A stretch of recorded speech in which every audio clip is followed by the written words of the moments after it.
Let us offer our consecration to the Lord. Lord, we offer up to you this day, and we ask that your name be glorified in all that we do.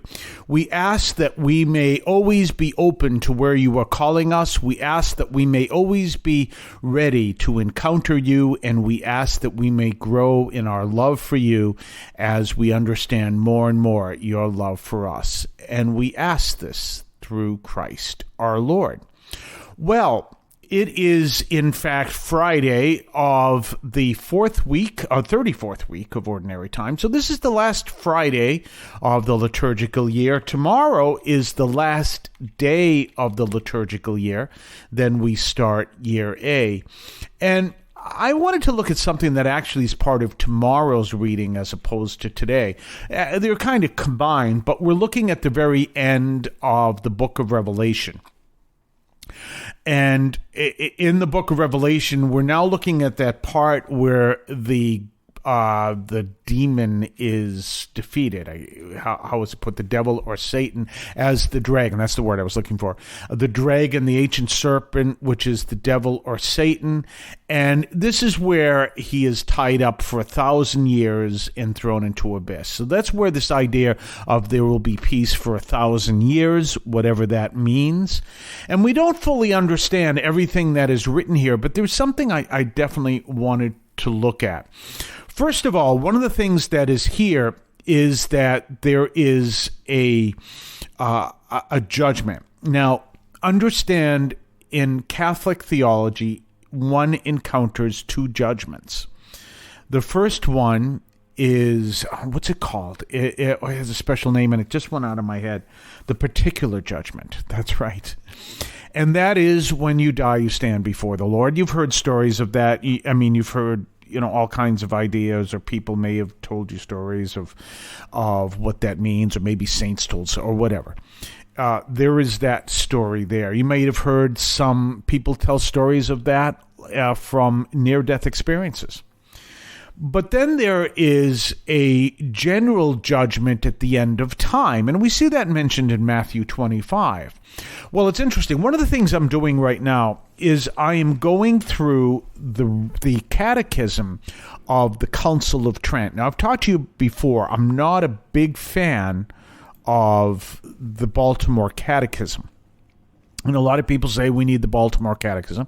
I'll tell you, no, we don't. And one of the reasons is because the Baltimore Catechism is based on the Catechism of the Council of Trent, but it is every part of it is an extremely abbreviated part of the Council of Trent. And so that's why I call it Catechism by Twitter, because it's about one or two sentence answers to every question, which in that way could easily be memorized, but it wasn't as deep as these teachings are. So you may have learned about the difference between the final judgment and the particular judgment. And the final judgment will be for everybody all at once, and the particular judgment will be at the end of your life. But you may not have learned the whole story behind that. And in the actual catechism, it talks about this. So we look at this in the book of Revelation, and we see that this whole entire judgment is there. And the reason is for a form of justice. Now, understand what that means. The form of justice is all about... It's that idea that, people will say at the end of your life, everyone will see how your life or what happened in your life and whether or not that's true. But what it is to bring justice for all things. So the person who may have been super popular but secretly was stealing from everybody and no one ever knew it, that person will experience their justice in front of all the people from whom they stole. The person who did good things secretly and no one knew it, that person will be rewarded in front of anyone. And all that, it will be a concept of delivering justice belonging to every person. So it's not a case of everything's left alone. It's like, well, people have to know that justice happened. And so that's what that is all about. So this is part of this particular time of the liturgical year, because remember, we're at the last 2 days, today, and then I mentioned the reading for tomorrow. And we're in the last 2 days. So we're looking at that powerful reality of what it is that all of creation works towards, that new heaven and that new earth. The end of all this time has come upon us, and there's a new heaven and a new earth. And one of the things that comes out among that is the light that exists, because there will be no need for light, because God himself is the light in the New Jerusalem. Well, there's something that's important to understand about that.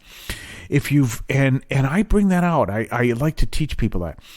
If you've ever seen the image of the divine mercy, for those of you who don't know it, it's an image of Jesus with two rays of light coming out of him, and they are rays of white light and red light, and they represent, I believe, his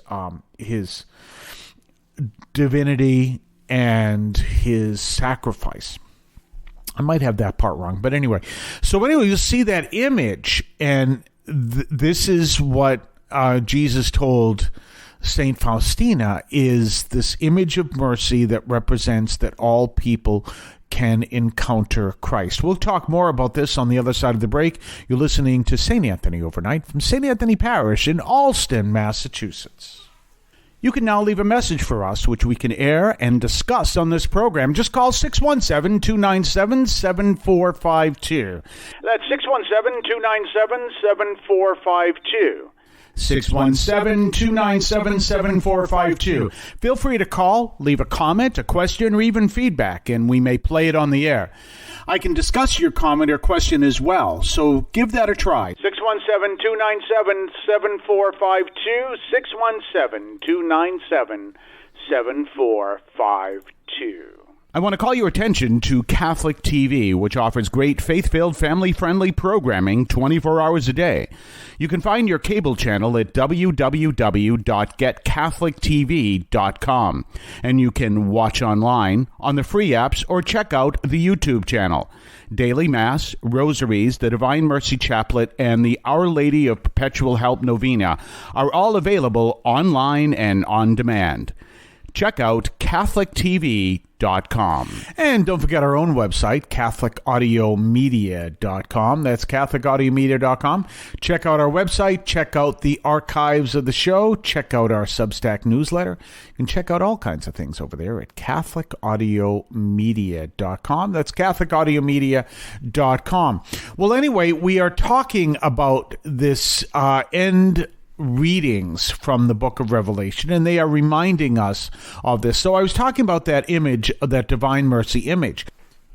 Well, if you look carefully at the image, you see Jesus, you see the two rays of light, again representing his divinity and his sacrifice, and then you see behind him blackness. The blackness is, there's nothing.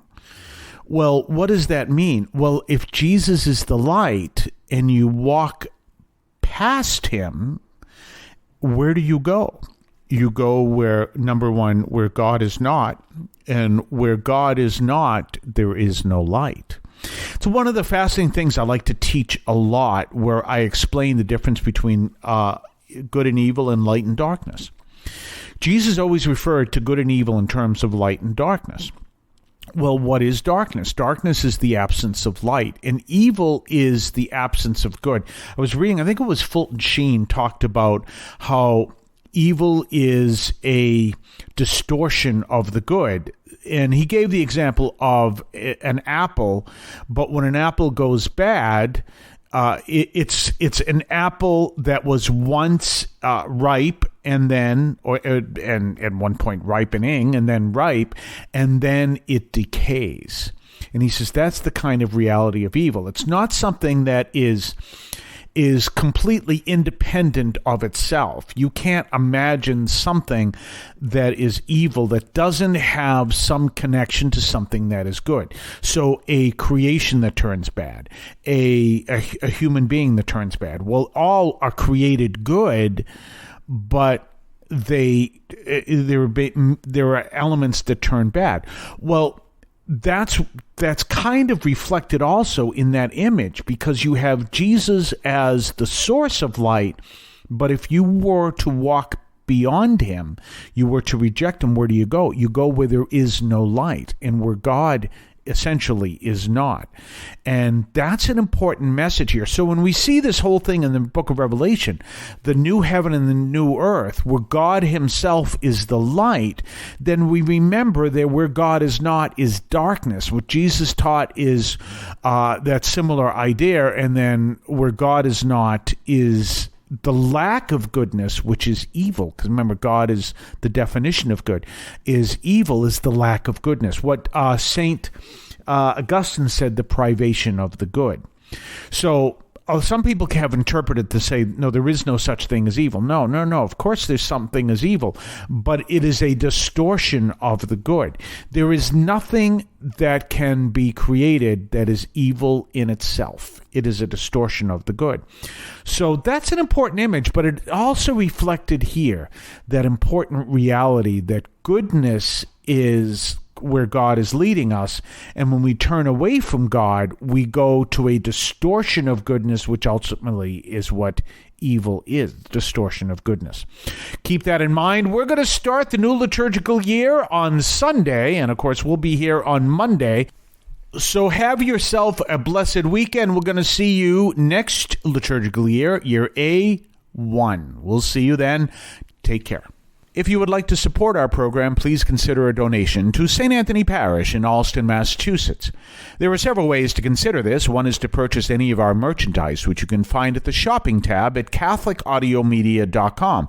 That's CatholicAudiomedia.com. There are coffee mugs there. There's also my latest book, Encounter Christ in Your Humanity, all of which you can find at the shopping tab at CatholicAudiomedia.com. You can also donate to the show directly through either the Donate tab, also at CatholicAudiomedia.com, or by sending a donation to the U.S. Postal Service with your questions and comments at 43 Holton Street, Allston, Massachusetts, 02134. That's St. Anthony Parish, 43 Holton Street, Allston, Massachusetts, 02134. Finally, the best way you can support our parish is to attend Mass on Sundays at 10 o'clock and be a part of our parish.